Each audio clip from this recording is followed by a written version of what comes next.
Hello everyone, welcome back to my channel. So today we are going to learn about light. Okay, uh, let me tell you first. Let me tell you the sequence by which we are going to learn this chapter.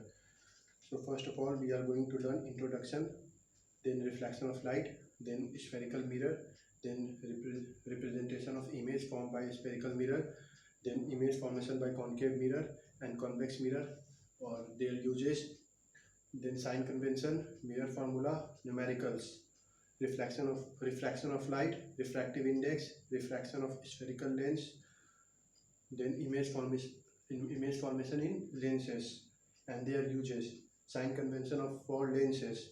Okay, lenses formula, magnification, numerical on lenses, then power of the lenses.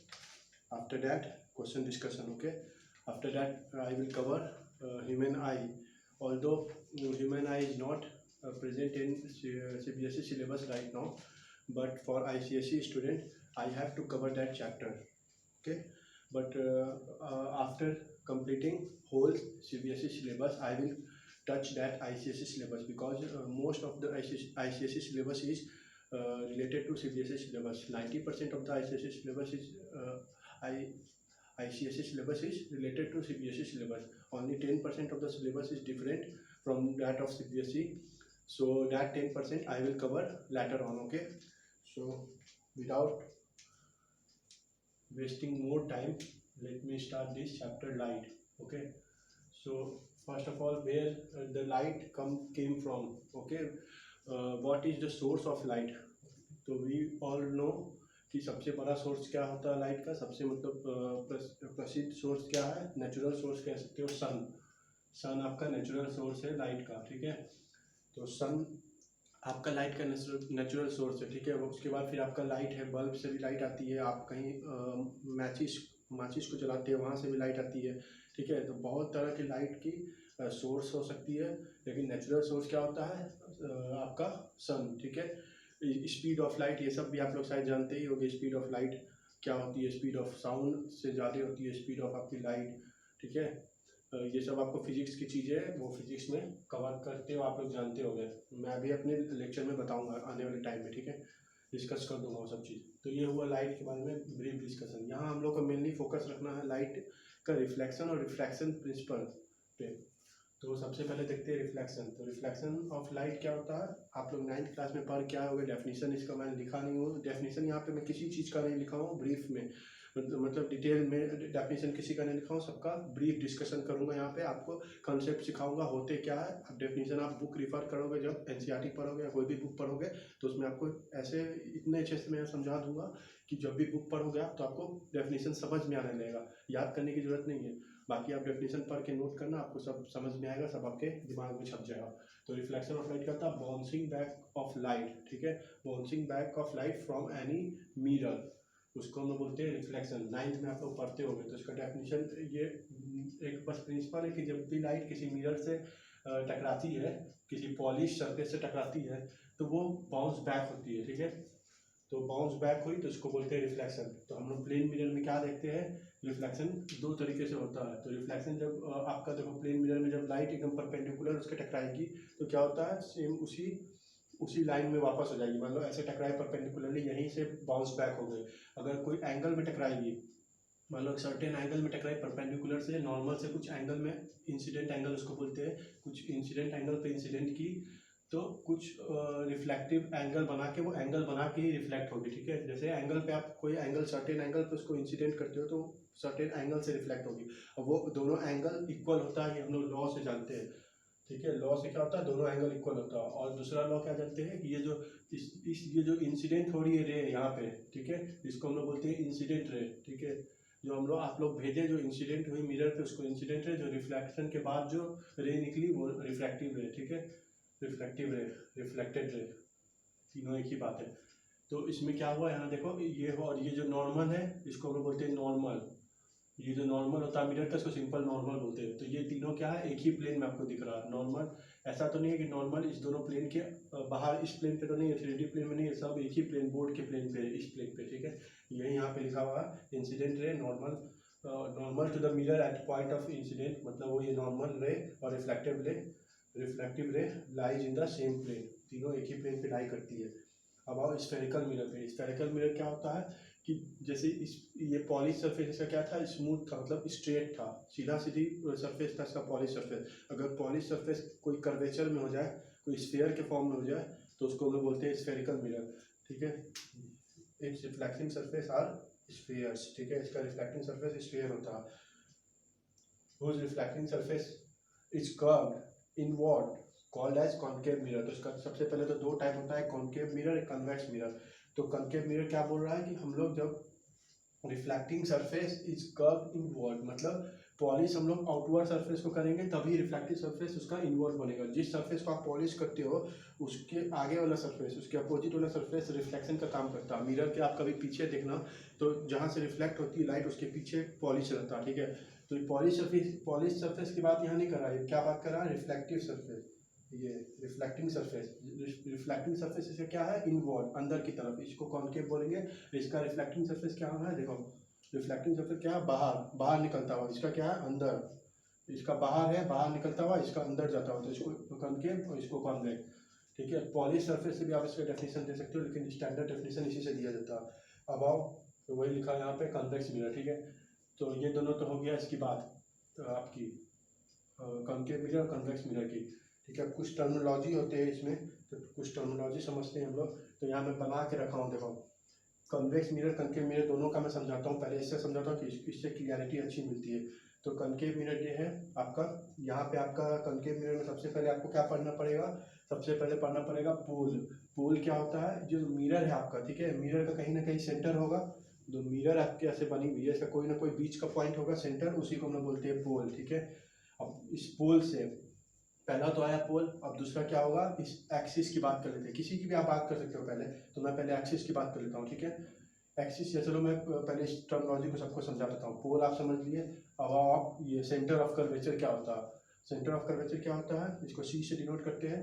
ये आपका होता है जो reflecting surface है, मतलब reflecting जो mirror है या स्फेरिकल मिरर है, स्फेरिकल मिरर क्या होगा, किसी स्फेयर से बना होगा, किसी स्फेयर का हम लोग पूरा स्फेयर को पार्ट को पॉलिश कर देते हैं, उसका कुछ पार्ट निकाल लेते हैं। मान लो एक स्फेयर है ऐसे, ठीक है, इसका आप इस साइड का सरफेस पॉलिश करके ये वाला टुकड़ा निकाल लिए, तो कॉन्केव मिरर बन गया, ठीक है। और अंदर का यहाँ का सरफेस करके ये वाला टुकड़ा निकाल लिए, तो ये क्या बन गया आपका, कन्वेक्स मिरर। ये कॉन्केव मिरर, ये कन्वेक्स मिरर।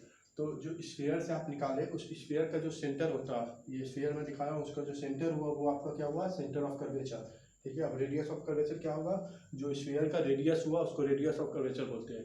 अब इसका डायमीटर को क्या बोलते हैं, इस स्फेयर का रेडियस हुआ, सेंटर हुआ, डायमीटर हुआ, तो डायमीटर को हम लोग क्या बोल देते हैं, आपका एपरेचर, ठीक है।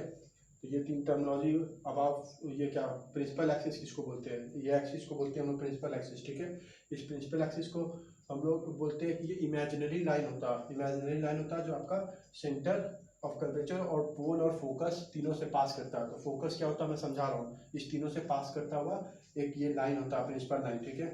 तो ये हो गया प्रिंसिपल एक्सिस, तो ये आपका हो गया इसके बारे में। अब आप फोकस, फोकस देखो क्या होता है, फोकस जैसे नाम से ही समझ में आ रहा है कि कहीं पे कुछ फोकस मतलब है, फोकस होगा वहाँ पे। तो फोकस में क्या होगा, जब भी आप प्रिंसिपल एक्सिस के पैरेलल लाइन इंसिडेंट करोगे, मान लो प्रिंसिपल एक्सिस है, इसके पैरेलल, आगे मैं सब समझाऊंगा, प्रिंसिपल एक्सिस के पैरेलल में आप कोई लाइन इंसिडेंट किए, तो वो लाइन रिफ्लेक्ट होने के बाद कहाँ से क्रॉस करती है, जिस पॉइंट से क्रॉस करेगी उस पॉइंट को हम लोग फोकस बोलते हैं। प्रिंसिपल एक्सिस के पैरेलल हम लोग लाइन इंसिडेंट करेंगे तो वो जिस पॉइंट से क्रॉस करेगी उसको फोकस बोलते हैं, ठीक है। और इसमें कनकेव मिरर में आप ऐसे समझते हो, कन्वेक्स मिरर में क्या समझते हो कि आपका रिफ्लेक्ट इसमें क्या कर गई, इसका रिफ्लेक्ट इसमें रिफ्लेक्ट कहाँ कर गई, आपकी बाहर, अंदर तो जाएगी नहीं, बाहर रिफ्लेक्ट कर गई सब। तो इसमें हम लोग डेफिनेशन देते हैं कि फोकस, ऐसा हम लोग समझते हैं इसमें कि इस फोकस से लाइट रिफ्लेक्ट हो रही है, मतलब फोकस से पूरी लाइट रिफ्लेक्ट हो रही है, ठीक है। तो इसको हम लोग, दोनों का टर्मिनोलॉजी एक ही है, दोनों का मतलब एक ही, बस समझने का अंतर है। तो यहाँ भी क्या है, आपका पैरेलल से इंसिडेंट किए तो आपका रिफ्लेक्ट होकर बाहर गई, तो यहाँ कहीं मिलेगी नहीं लाइट, तो उसको हम लोग पीछे मिलाते हैं, पीछे मिरर के पीछे, ठीक है। तो ये आपका फोकस हुआ। अब फोकल लेंथ क्या होता है, तो फोकल लेंथ क्या होता है कि फोकस और जो पोल के बीच का डिस्टेंस है, फोकस और पोल के बीच का इस डिस्टेंस को हम लोग बोलते हैं फोकल लेंथ एफ, ठीक है। रेडियस ऑफ कर्वेचर क्या होगा, देखो आप ये इसको आप रेडियस ऑफ कर्वेचर बोल सकते हो आर, क्यों बोल सकते हो, क्योंकि मैंने क्या बोला था कि सेंटर है, ये सेंटर है, ये स्फीयर का सेंटर है, तो ये रेडियस हुआ भाई, और ये पूरा डायमीटर हुआ, ठीक है। तो ये रेडियस हुआ, ये फोकल लेंथ हुआ। तो r बराबर होता है आपका 2f, r बराबर होता है 2f, ठीक है। तो f को यार आप लिख सकते हो f बराबर r/2, मतलब इसका जस्ट हाफ होता है, मतलब मिडिल पॉइंट होता है फोकस, सेंटर ऑफ कर्वेचर और पोल का मिडिल पॉइंट होता है आपका फोकस, ठीक है। तो ये आपकी ब्रीफ डिस्कशन, ये सबको आपको डेफिनेशन के फॉर्म में लिखना है बुक से देख के। अब मैं अगला, हम लोग का टॉपिक क्या था, अगला टॉपिक हम लोग का था आपका representation of image form by spherical mirror, okay. तो मैं इसको अभी रेज कर रहा हूँ और ये वाला बताता हूँ आपको, रिप्रेजेंटेशन ऑफ इमेज, ओके। इसको आपको याद नहीं करना है, बहुत जगह आप याद कर लेते हो, इस सबको नोट करना चाहते हो तो कर लो। मैं ऐसे सिखाऊंगा कि आप याद करने की आपको जरूरत नहीं पड़ेगी, ठीक है।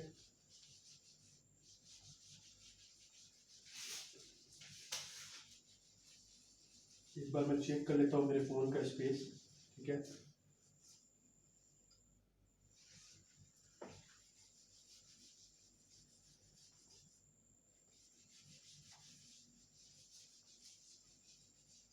चलो, क्या है टॉपिक हम लोग का,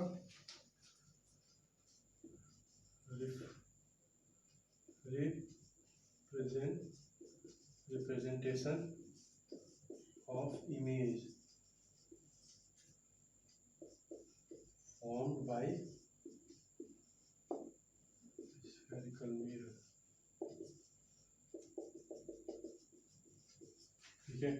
रिप्रेजेंटेशन ऑफ, फिर से पढ़ो क्या है, representation of images form by spherical mirror, ठीक है।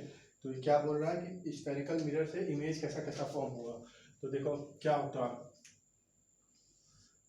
मिरर मैं बना देता हूँ, 2-3 मिरर की जरूरत पड़ेगी मुझे, 2 3 4 समझाने के लिए, ठीक है। कोई भी डेफिनेशन आपको याद नहीं करना है, सब मैं यहाँ समझाऊंगा। सबसे पहले हम लोग बात करते हैं यही फोकस का। अभी मैं फोकस के डेफिनेशन में क्या बोला था कि कोई भी लाइट अगर पैरेलल इंसिडेंट किया जाए तो वो जहाँ से पास करेगी उसको हम लोग बोलते हैं फोकस, ठीक है। तो आप क्या बोल सकते हो, उसका उल्टा डेफिनेशन क्या बोल सकते हो कि जब भी कोई, मतलब फोकस का जो डेफिनेशन उसी से हम लोग ये समझ जाएंगे कि अगर कोई भी लाइन हम लोग पैरेलल हम लोग की आएगी, प्रिंसिपल एक्सिस के पैरेलल आएगी, तो वो कहाँ से पास करनी चाहिए, फोकस से, ठीक है। तो ये एक तो ये बना, ठीक है। अब इसी का जस्ट उल्टा, मान लो कोई लाइन कोई फोकस से आ गई आपकी, आपने फोकस से ही लाइन इंसिडेंट कर दिया, तो वो क्या हो जाएगी, पैरेलल, रिफ्लेक्ट हो जाएगी पैरेलल, ठीक है। ऐसे समझ सकते हो, फोकस से इंसिडेंट कर दिया तो वो रिफ्लेक्ट हो गई आपकी पैरेलल, इंसिडेंट हुआ फोकस से तो रिफ्लेक्ट करके पैरेलल हो गए हो। ये दो हो गया, ये सबको आप टर्मिनोलॉजी में अपने लिखते चलना, मैं समझा रहा हूँ बस। अब थर्ड आपका क्या होगा, सेंटर ऑफ कर्वेचर, ठीक है, सेंटर ऑफ कर्वेचर। और फोर्थ होगा पोल, ठीक है। तो सेंटर ऑफ कर्वेचर से हम लोग क्या समझेंगे कि कोई भी लाइन सेंटर ऑफ कर्वेचर से ये इंसिडेंट की तो वहीं से बाउंस बैक हो जाएगी, सेंटर ऑफ कर्वेचर से जैसे इंसिडेंट की वहीं से बाउंस बैक हो जाएगी। ऐसा क्यों होगा, ऐसा क्यों होगा, तो ऐसा इसीलिए होगा क्योंकि सेंटर ऑफ कर्वेचर क्या है, आप ऐसा कहाँ होता है याद करो, प्लेन मिरर में होता था, कब, जब हम लोग नॉर्मल पे इंसिडेंट करते थे तभी उसी लाइन में बाउंस बैक होती थी। तो सेंटर ऑफ कर्वेचर आप यहाँ ध्यान दो, थोड़ा सा मैथमेटिक्स पे आओ, ये देखो आप इसको एज ए टेंजेंट ट्रीट कर सकते हो, इस पॉइंट पे ये टेंजेंट है, टेंजेंट मतलब क्या, आप इसको वेरियस प्लेन मिरर की तरह ट्रीट कर सकते हो टेंजेंट को, बहुत सारा प्लेन मिरर ऐसे रखा हुआ, बस समझाने के लिए मैं ये बोल रहा हूँ। हर पॉइंट पे टेंजेंट लो तो multiple infinite number of small plane mirror एक ये कर्वेचर के फॉर्म में रखा हुआ। तो इस पॉइंट पे ये प्लेन मिरर हुआ, तो प्लेन मिरर हुआ तो आपका प्लेन मिरर पे नॉर्मली इंसिडेंट कर रहा है, टेंजेंट पे ये होता है नॉर्मल, समझ रहे हो, टेंजेंट है ये, तो ये आपका नॉर्मल 90 डिग्री यहाँ बनेगा, तो ये प्लेन मिरर के नॉर्मली इंसिडेंट कर रहा है तो सेंटर ऑफ कर्वेचर से ही बाउंस बैक हो जाएगा। ऐसे समझने के लिए आप समझ सकते हो, ठीक है। नहीं तो ऐसे भी समझ सकते हो आप कि कोई भी स्फेरिकल सरफेस का नॉर्मल, उस पर नॉर्मल हमेशा उसके सेंटर से पास करता है, ठीक है। ये आपको आई होप पता होगा।